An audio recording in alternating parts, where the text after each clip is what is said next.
Allahumma salli ala sayyidina Muhammad wa asghiri zalimin biwalimin wa akhrijna min bainihim salimin wa ala alihi wa sahbihi ajma'in.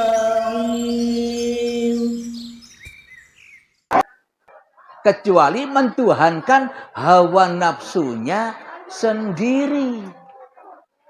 Ini yang harus kita sadari. Ketika kita sudah taubat dari mentuhankan diri kita di hati kita, maka Allah nyata bahwa Allah lah yang menciptakan kita, bahwa Allah lah yang menggerakkan kita, bahwa Allah lah yang menghidupkan kita. Baru sahabat Tuhannya dengan Nabi Muhammad. Muhammad bukan kamu yang lempar. Jadi Anda tidak bisa apa-apa. Hanya Allah yang bisa apa-apa. Inilah bertuhan. Berarti Anda sudah mendapatkan syafaat dari Allah. Kalau sudah mendapatkan syafaat dari Allah, pasti masuk surga. Kita mengharap-harap surga, kita mengharap-harap pahala tanpa ketemu Allah.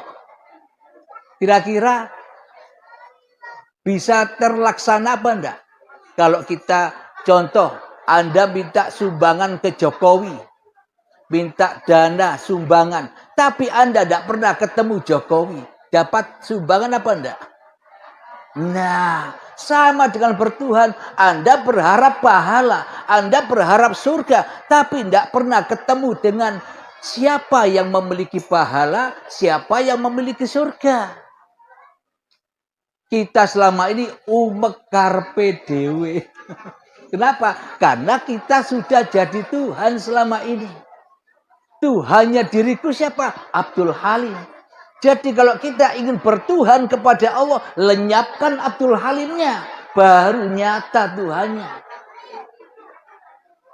Selama ini yang sholat Abdul Halim, yang kerja Abdul Halim, yang rokok Abdul Halim, yang duduk Abdul Halim, yang berkata Abdul Halim di dalam hatiku, berarti kan tidak ada Tuhan.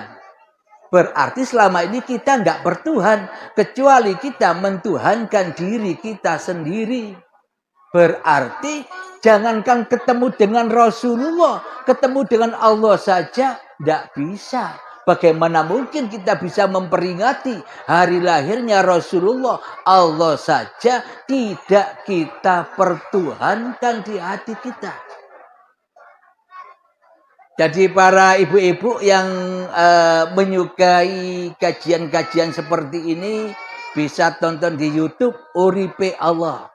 Ketemu saya di YouTube Uripe Allah. Kenapa namanya kau Uripe Allah? Karena sesungguhnya hidup ini bukan hidup Anda.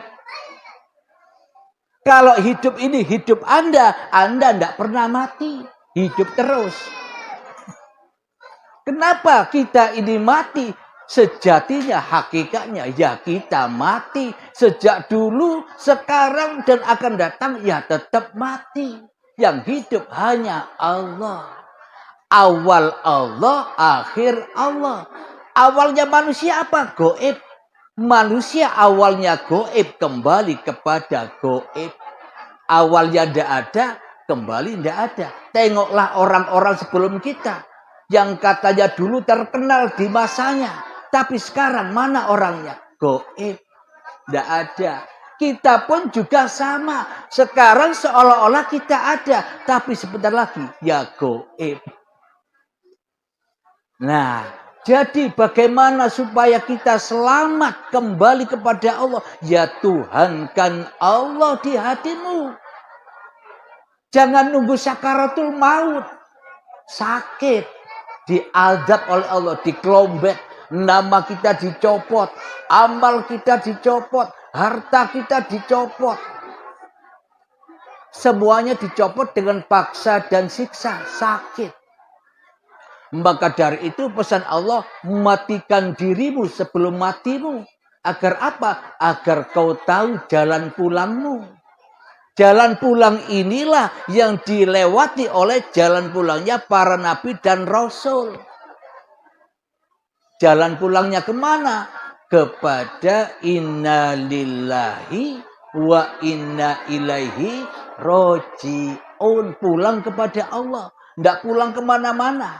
Tidak pulang ke alam kubur. Tidak pulang ke azab kubur. Tidak pulang ke akhirat. Pulang pada Allah. Berarti orang yang sudah mati itu selesai apa belum?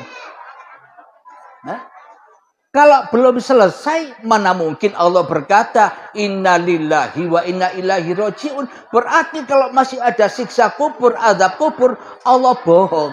Ya enggak? Allah bohong. Anda suka kalau Allah bohong? Kan selama ini Anda suka kalau Allah bohong. Kenapa? Anda masih percaya bahwa setelah kematian ada siksa kubur, ada azab kubur. Berarti kan Anda suka dibohongi Allah, ya kan? Nah, maknanya siksa kubur, alam kubur, hari akhirat, hari kebangkitan, buat siratal mustaqim, alam hisab, neraka, surga, itu hak nyata adanya kapan? Sekarang, bukan besok. Kalau Anda sudah mati, apa bisa merasakan itu semua? Yang bisa merasakan alam-alam itu semua kan yang hidup. Contoh, ketika ada orang meninggal, Pak Mudin mental gini. Wahai fulan, marrobuka. Kalau kamu didatangi malaikat mungkar nakir, ditanya siapa Tuhanmu? Jawablah Allah. Kan begitu. Logikanya begini, biar Anda tidak angen-angen. Contoh, ketika saya tidur nyenyak, Anda ada di atas saya bilang, ditalkin saya. Wahai Abdul Halim, marrobuka. Kira-kira saya tahu.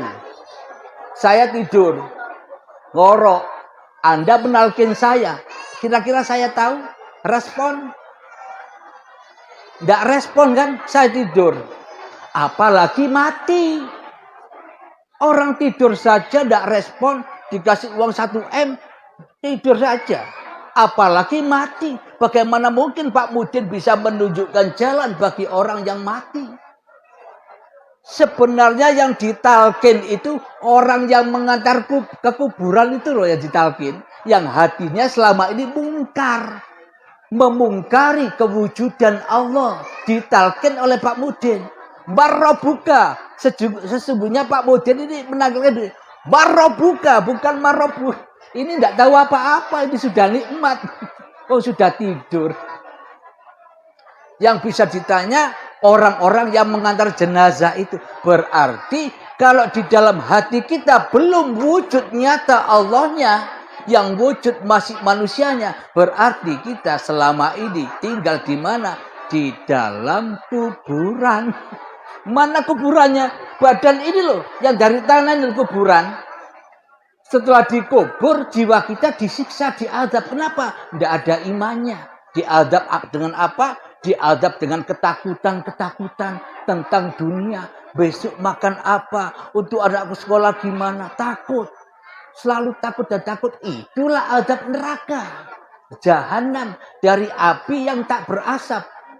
Kalau api-apinya korek kan berasap. Kalau apinya sini lebih sakit lagi. Kalau Anda benci pada orang, kemakan gini. Sehingga menyakiti badan, akhirnya jadi penyakit. Karena di dalamnya banyak api-api nerakanya. Apa buktinya? Bahwa di dalam ini api neraka.